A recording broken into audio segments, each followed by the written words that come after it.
Hey guys, what's going on? Welcome to another episode of the Lanes podcast. Just before we get onto the podcast quickly, guys, just want to talk to you about our new sponsor that's come on board, Books and Gifts Direct. Books and Gifts Direct is Australia's largest direct seller of books and gifts. They sell their products from lunchrooms, reception desks, and they are in other places like schools, childcare centres, businesses, hospitals, community centres, and other corporate entities. Their books and gifts sell up to 70% off recommended retail price, and as the leading direct seller of books and gifts across Australia, they have a strong buying power, and without the overheads of a shopfront, they can afford to pass on significant savings. So guys, if you definitely want to have a look at this, I recommend it. Link will be in the bio, but let's not waste any more time, guys. Let's get into the episode. Hey guys, what's going on? Welcome to another episode of the Lanes podcast. A little different one here today. Obviously, if you guys don't know, I do love basketball. That's my obviously first sport I usually talk about. But I'm going to talk today about a little bit about rugby league, NRL. Now, the finals are coming really, really fast. Week 1 just previously went. I'm just going to do a little wrap-up of Week 1. And just, for me, if you guys like this, I'm going to do a little insight into the second week of the final. So, guys, without further ado, let's not waste any more time. Let's get into the show. Welcome to another episode of the Lanes podcast.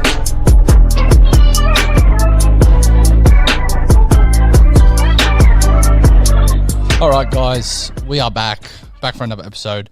Now, obviously, if you guys don't know what rugby league is a sport very similar to rugby union. Obviously, it's got rugby in the first name of it, of course, but it is rugby league. Now, little backstory, I am a Penrith Panthers fan. I am loyal to them since a long, long time. So if you guys do hear a lot of biasm towards the Penrith Panthers, don't be shocked because it's obviously going to be a thing. Like, obviously, I'm going to think that they can still win the premiership. But we're going to talk about a little bit of that finals first week review. Now, the first game, it was Manly versus Melbourne, and it just showed to me that Melbourne is still the best team in the competition right now. They're still the team to beat, if you ask me. And a lot of people have thought that, Manly could give them a real good shake. Now, I'm not going to say that, that game defined the gap of Manly and Melbourne because I don't think so. I think when Melbourne get into a roll and get into a rhythm, it's so hard to get them to crack and get them back out of that. Now, we obviously saw that they can do it to any team in the competition when they're on their day. And for me, they're basically fielding an all-star level caliber team. Like, you look at it, Ryan Papenhuyzen most likely would have played Origin this year if he wasn't injured. I think that was a definite. He was definitely going to be that number 14 jersey, and it would have been a great place and piece for that New South Wales team. You look at their wingers, they're probably, after, Josh Adokar, the wingers in one of their centers partnering, they're not the greatest if you thought about it, but playing in the season, they're being gunned. Like Josh Adokar, another Origin player. George Jennings is one of the players that Craig Bellamy has sprinkled his little magic dust on and has made him an all-caliber player. Like, made him an actual threat in the NRL. Now, he did bounce around a couple teams and a couple years in this league. Now, you look at it, he was with the Parramatta Eels last year, couldn't even get a run. Goes down to Melbourne, starts. Like, there's something doing there. Like, he's done such a great job there, Craig Bellamy. Look at their centres, Justin Olam, all-star caliber player. Remus Smith, one of the best buys of the year. Another player that's been gunned. He's really found a good fit there. Obviously, they got a great halves pairing, second best to arguably the best halves pairing in the competition. Money Munster, the Prez, and then Jerome Hughes. One of the most underrated players in the league, Jerome Hughes, I still think he is. He's the second best halfback in the world, if you ask me. Yes, I'm going to put him over Daly Cherry Evans. I'm not going to put him over Kles Butt. But yeah, you look at their team, Jesse Bromwich, Dale Finucane, Harry Grant, Brandon Smith. That's their forward pack. Then you got Felice Kafusi, Kenny Bromwich, another underrated gun. All these players, and then they just got the big monster there, Nelson Asafa-Solomona coming off the bench, giving him impact. Tui Kamikamifa, who's probably made of just brick. All these players, like, they have a gun team. And, like, if a lot of people are like, Melbourne are beatable. Yeah, they're beatable, 100%. Any team in the NRL is beatable on their day. But, jeez, they're a gun team, and they just displayed that. Nico Hines, I haven't even talked about him. Like, they just got some great depth there. So for me, I actually wasn't shocked that they gave Manly a bit of a touch-up because I just looked at their team. I just said basically their whole team, and they're all international/rep level players, if you ask me. Maybe not George Jennings, but even still, he's been really, really good this year. Remus Smith, he most likely will play for New Zealand, probably in the wing. Pardon me, wing or centre spot. Sorry, pardon me there. But, that team's gun. It's cracked. It's like, it's dead set freakish. But, and you look at Manly, obviously they obviously that Craig Bellamy, the best coach in the world, if you ask me, he did his job. He did what he wanted to do with Turbo. Whatever he wanted to do, their tactics, he got him out of the game. And I just think there's not a lot, there should be more talked about Craig Bellamy being the best coach in the world, and arguably the best coach ever, because there's not a lot of people that have been able to do it consistently, get Turbo out of the game. Now, he's done it, he definitely did it this past game, and a lot of people could argue he did it the last time they burst in the regular season. But, for me, I think they were really, really good. I did like Ruben Garrick for them. I think Ruben Garrick, you're talking about Manly, he did have a good, strong season. He's playing well. He's playing consistent. Jason Saab's been really good for them. That kick Ruben Garrick and Jason Saab connected on to get their second try of that game. It was a really, really smart play, a calculated play that Des likes to run in the regular season. So I wasn't shocked to see them convert it. Obviously, Lumi had a bit of a shocker of that one, bit of a Barry Bumble, a bit of a fumble there. But still, it was a smart, calculated move. It was a calculated risk at the end of the day. But going back onto that game, I wasn't shocked that Melbourne actually gave it to him, because they would have been doing so much homework on Turbo, how to get him out of the game. And Manly are kind of like, if you can get Turbo out of the game, you can kind of get them out of their whole rhythm, because if Turbo's playing good, then Manly have that sense of direction and that sense that, like, if Turbo's on, we're all on. And for me, I think I don't think he was off, because you probably look at their stats in fantasy, he probably still did a lot of good things there, but, he just wasn't his normal self. So I actually don't see Manly doing that again.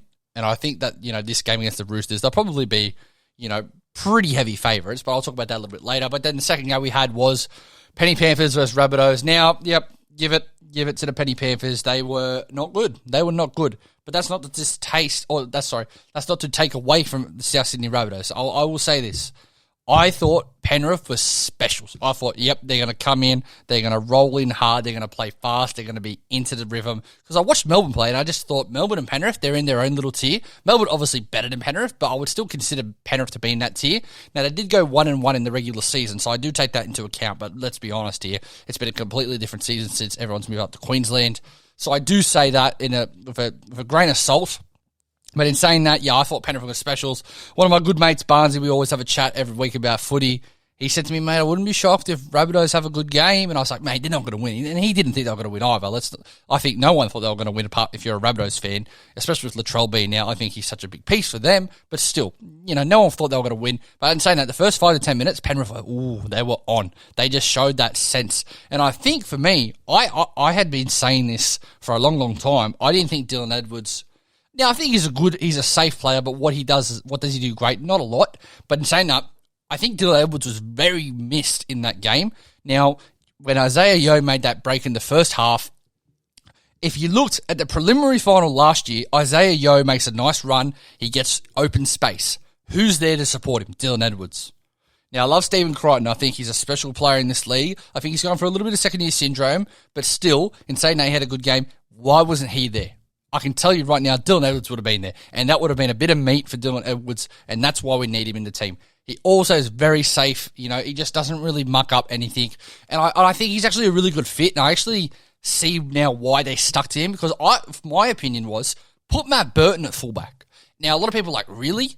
But you kind of do what South Sydney do, what Manly do. You look at it, Matt Burton's a gun. Like, he would have been great in that, coming off a sweep as a fullback.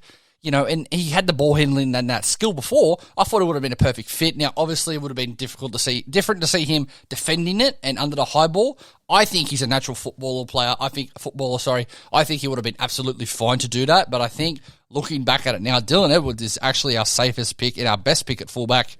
I still don't know what they're doing with Stephen Crichton. He was a left centre last year. He was a centre of the year last year in his rookie season. And now he's playing wing. I don't get it. I'm not too sure what they're sticking to. I know they love Matt Burton. And hey, don't get me wrong, Matt Burton's a gun. But at the end of the day, Matt Burton, I wouldn't leave him out of 17, but he's not going to be there next year. Now, I get you want to put your best team forward to win the competition. It was proven last year that Stephen Crichton can play left centre. He was 19th man in Origin. If someone got injured in the back line, he would have been in. And now he's playing at the wing, where that's not his favourite position. Now, I don't know what Ivan's doing. In saying that, I back Ivan. I back Ivan a lot. In saying that, well, I'm a Penrith fan, so I back everything they do. I'll back them to the moon and back. But I think you got to get Crichton back into the centres. Now, Momorowski's been good for us. I won't discredit him, but he's better than Momorowski. Put him at centre. Charlie Staines did a good job for us. I think is a little bit he's a little green, and that's fair because he's basically a rookie still. But you know he can do his job. He does his role really well. He wants to be a fullback too. So we've got Crichton, we've got Staines, we've got Dylan Edwards, who all want to be fullbacks. Burton, I thought, could have been a gun fullback. But it's interesting to see. I just would have had, I would have probably omitted Paul Momorowski this week because he was consistently in a team that he wasn't. And then, a lot of people are like, Brett Naden. I know why they're not playing Brett Naden. They were not happy with what he did last year, his whole saga. Look, I don't really care at the end of the day. People make mistakes. It's not the biggest problem in the world. Still think Brett Naden's a good player. I think he'll have a pretty decent season over at the Doggies next year. But yeah, for me, Crichton's got to be at centre for us. In saying that, we played average and Souths beat us by 6 and Souths took all the points when they could.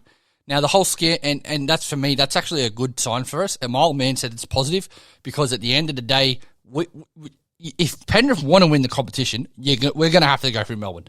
It's set in stone if we want to win the competition. Now, I would rather verse them in the prelims after they haven't played for a week. And it sounds crazy because Penrith, if they win, they get momentum. They're on a roll. They're on a lot of confidence. And I'll talk about if I think they'll win, if they won't. I think you can probably kind of tell what my answer will be.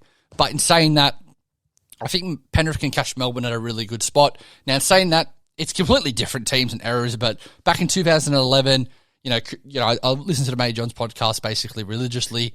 I loved Cooper Cronk on there. I think he's a very smart player, but they kind of were flat out of the gates, and I could kind of see them possibly being that. Now, I could be definitely wrong, and I probably will be wrong. I think the rest will probably be better for the Melbourne team because they've been doing that for such a long time.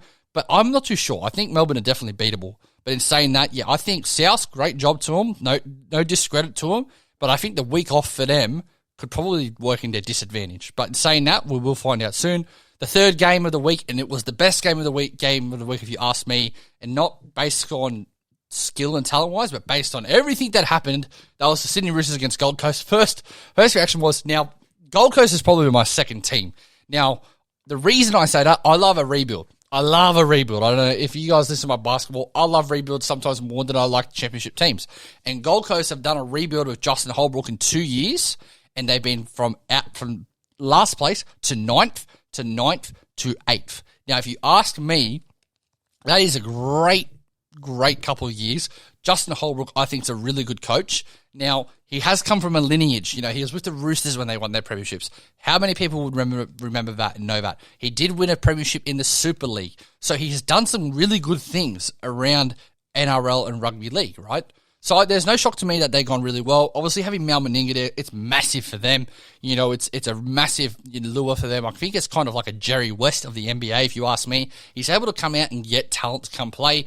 I would have loved to have seen how close they were to getting Cameron Smith if he was to not come back to the Melbourne Storm, because I don't think he would have came back to Melbourne if he had one more year, because if that was the case, they would have lost Harry Green, and Melbourne didn't want to lose him because they look at it, well, we'd rather have 1 year of Cameron Smith, which you probably would do, but then at the end of the day, would you rather have Harry Grant for 6 to 7 years, Brandon Smith for a little bit longer? That's the question.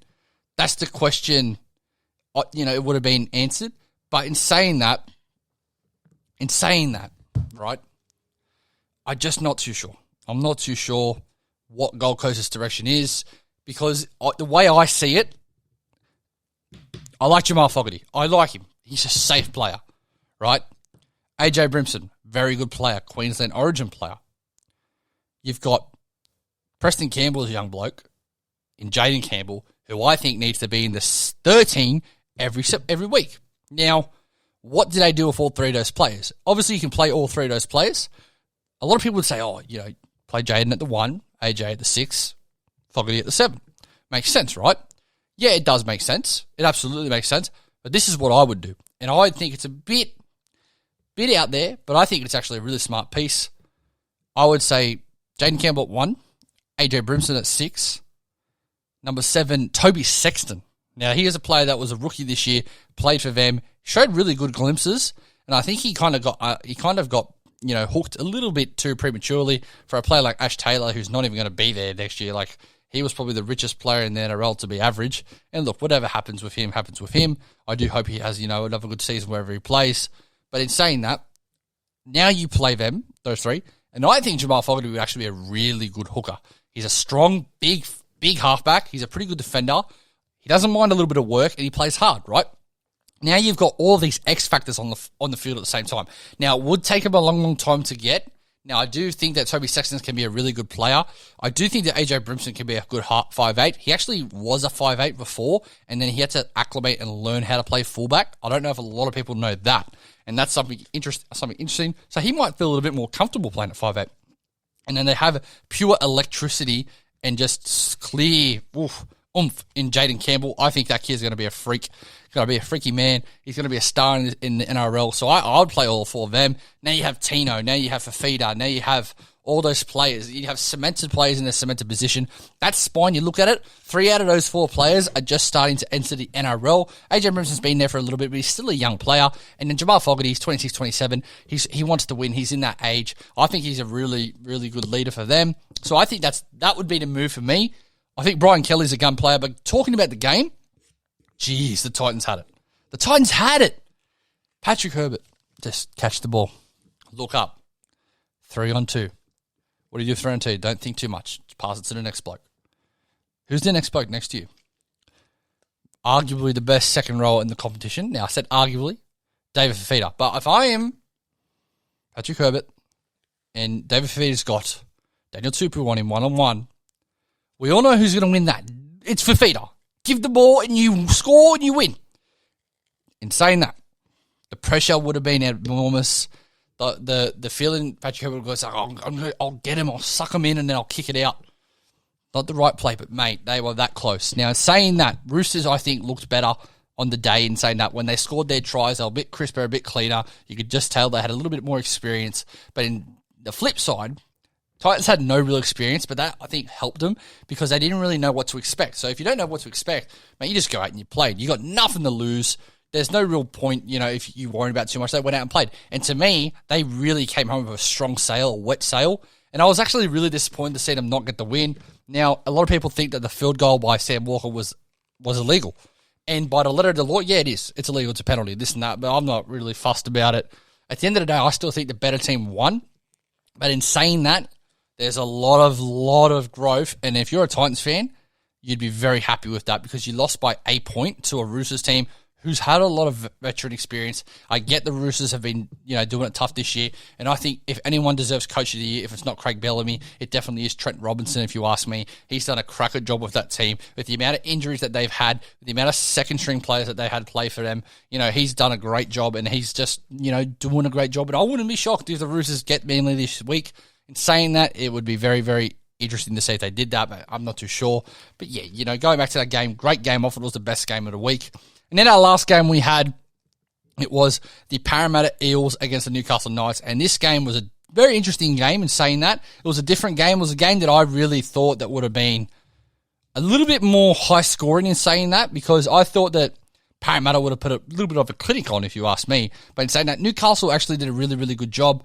Now, if you're a Parramatta fan, and I have a couple of good mates that are Parramatta fans, I'd be worried if I were you. You really couldn't put Newcastle to the sword. And if you're me, if I am a Parramatta fan, I think our team was better than Newcastle. I think our team had a little bit more depth talent than them. And you just couldn't put them away. And if I'm a Parramatta fan, I'm a bit worried about that because you're not going to verse another team of Newcastle's caliber. You're going to verse teams that are much better. In saying that, Parramatta did what they needed to do to get the win. Now, they started off pretty average. Newcastle got that first try really, really quickly. If they was to get a second try, I think Parramatta might have folded. But in saying that, I will give Parramatta credit. They did come back. They did fight. Mitch Moses had a really good, strong game. He played really, really well. But in saying that, geez, it's going to be tough for Parramatta next week. It's going to be tough. But in saying that, Newcastle, I thought they did a pretty good job this season considering all the injuries they had the first half of the season. In saying that, they're not going to be a great team if you ask me.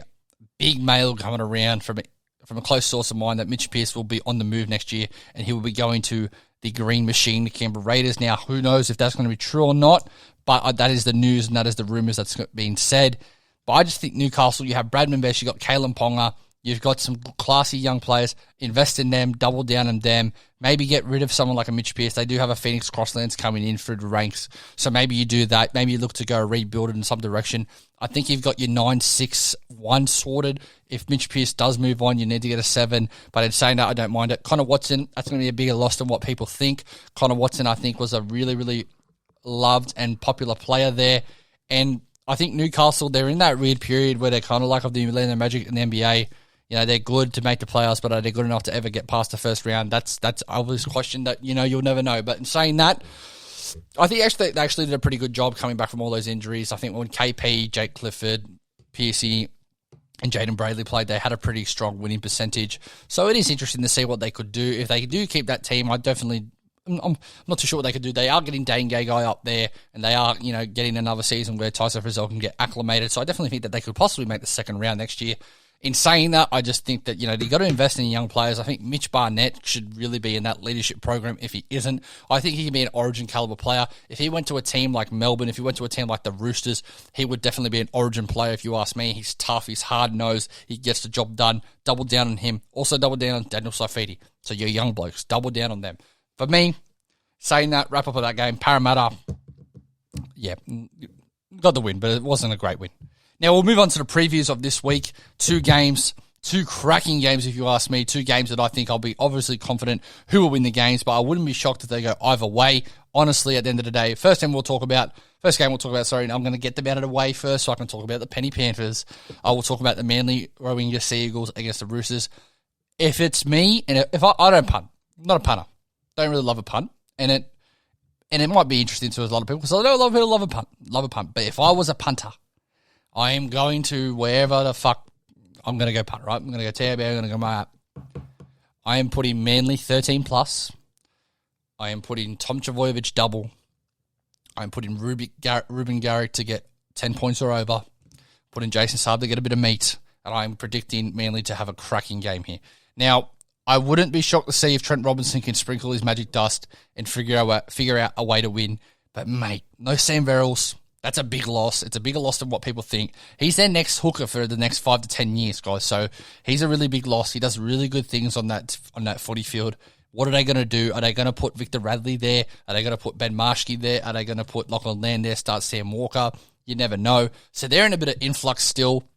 Now, in saying that, they still do have James Tedesco, who Tom Trbojevic came out and said is the best hooker in the world right now. That's interesting. That's debatable. I think Tommy is still the best fullback in the world. I just think he doesn't want to say that, so there's less pressure on him. But I do think Manly are specials to win this game.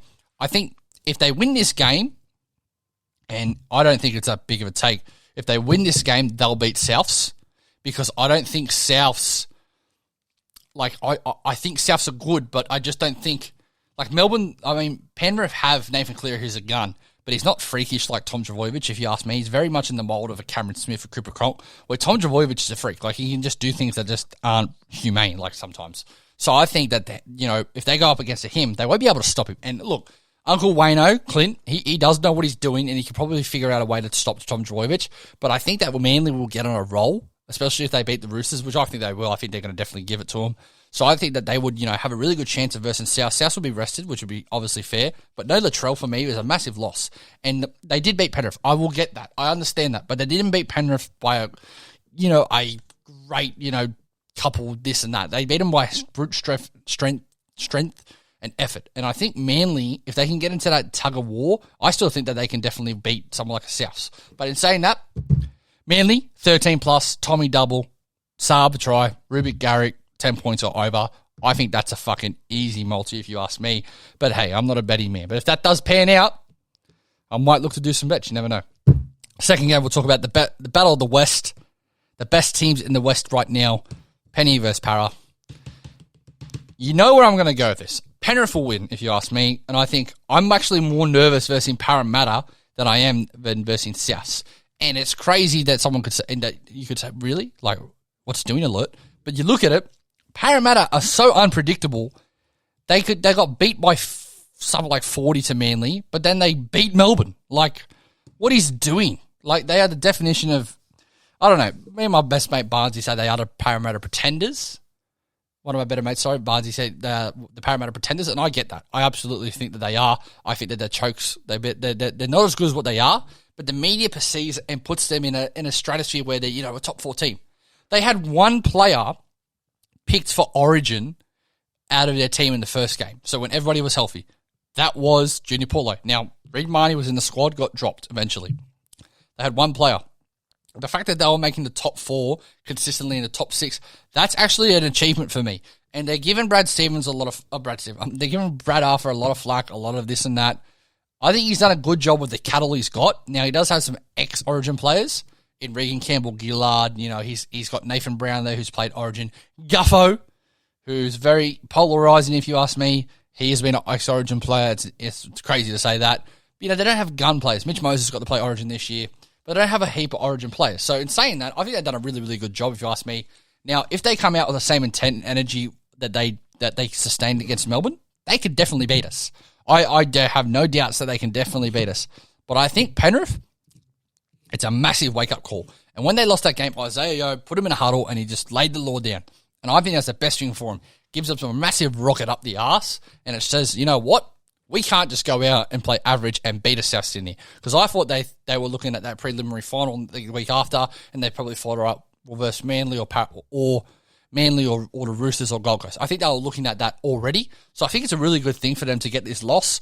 The more I look at it, the more I like it. I think they're going to be specials against Parramatta. I don't think it's going to be a blowout. It definitely could be. Don't get me wrong. Because if Penrith get going, Parramatta have that self-destruct button. And I think Blake Ferguson, if he's playing at the wing, which he is, he's going to be in some strife. Nathan Cleary will be putting up bombs deluxe to him, so I think if you're a Parramatta fan, get ready for that, because that's a real thing, and that's going to happen.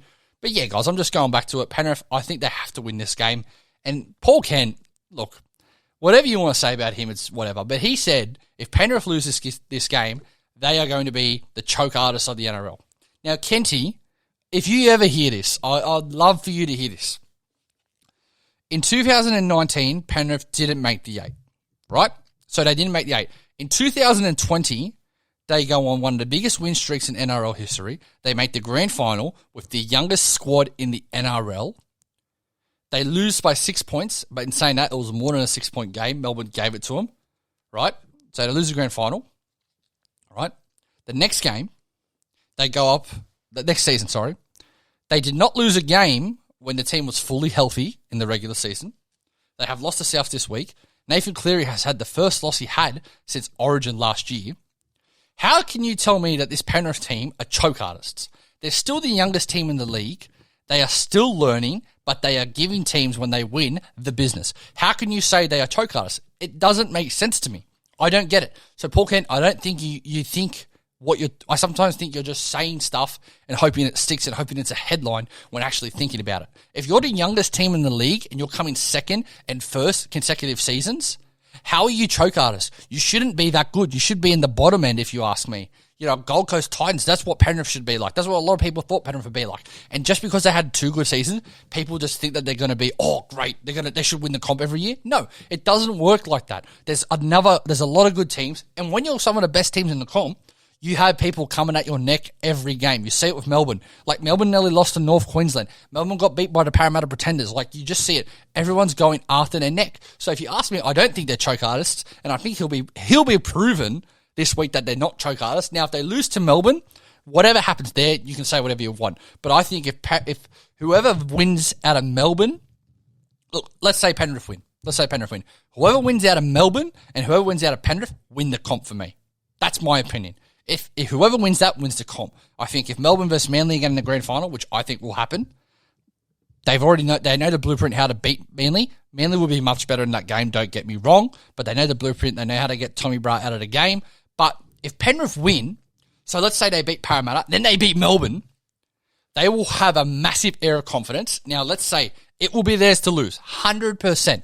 And old Radiohead Kenny, he can go on there and say, oh, they still haven't won the comp. But if they get there, I know they'll versus Manly or South. If they versus South, they'll beat South pretty well. And a lot of people are like, really? Yeah, they'll figure out a way how to beat Souths. I think they've realised that they can't get into the grind. If they get into the grind with South, then they're fucked. But if they don't get into the grind, they'll be all right. But going back to Kenny, old Radiohead, mate, I don't think they're pretenders. If you hear this, please come back and tell me why they're pretenders. But I just can't see how you say they're pretenders when they're the youngest team in the league. I think a lot of other people were shocked that they lost. You would be shocked that they lost. So, mate, get off your high horse just because you're on 360, brother, and you can say whatever you want. Mate, I don't see it. And I'd love for you to come back to me with any stats you got. And if they're right, look, I'll say they're right, but I just think you're wrong. I think you're dead set wrong. Now, if they lose this week, yeah, it's going to be a bad season for them because now they're in the hunt of winning premierships, but they're still young and they're still going to get a premiership within the next 5 years. I think that's a fact. If they stay healthy, that's a fact if you ask me. But in saying that, now Penrith, they get Parramatta, let's say that. I think it's going to be a 1-12 game or a thrashing. There's no in between. There's no 13, 14-point game. I think it's going to be a close game or a thrashing to Penrith, or Parramatta will win really, really tight. That's my only theories on this game. If you're saying that, though, if Penrith get the win, they're going to have to find out a way how to beat Melbourne, and you've got to look for what Parramatta did. You got to out Melbourne. You got to get them in the ground. You got to play physical. You got to play tough. You got to get up into them. I think there's so many people you could take out of the game. For me, you got to take the Cheese out and you got to take Jerome Hughes out.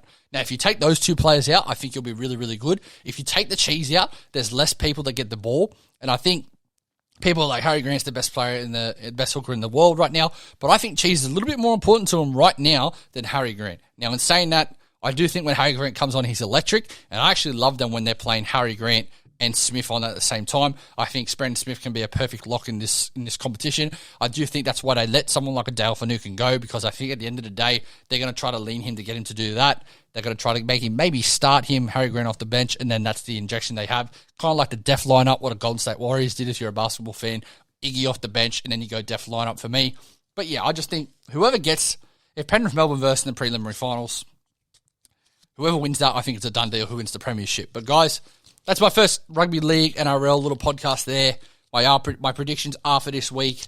Penny, they're going to get the win. I'm very unsafe about that still. I'm very nervous. I'll be very average watching the game. I'll be very nervous. I know Coach Zippy, the pest, they'll be going after me if Parramatta get the win.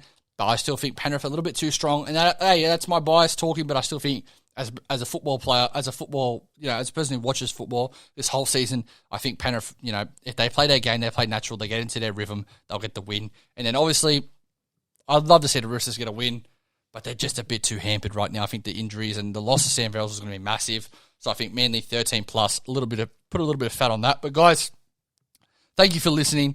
Want to check us out on Instagram? You will hear that very shortly. But guys, thank you for listening. Thanks for listening to another episode of the Lanes Podcast. Make sure you like, share, and subscribe all of the content that's coming your way. Hit us up on Instagram at LanesMedia_, all under capitalized letters. Thanks for listening, guys, but most importantly, have a great day.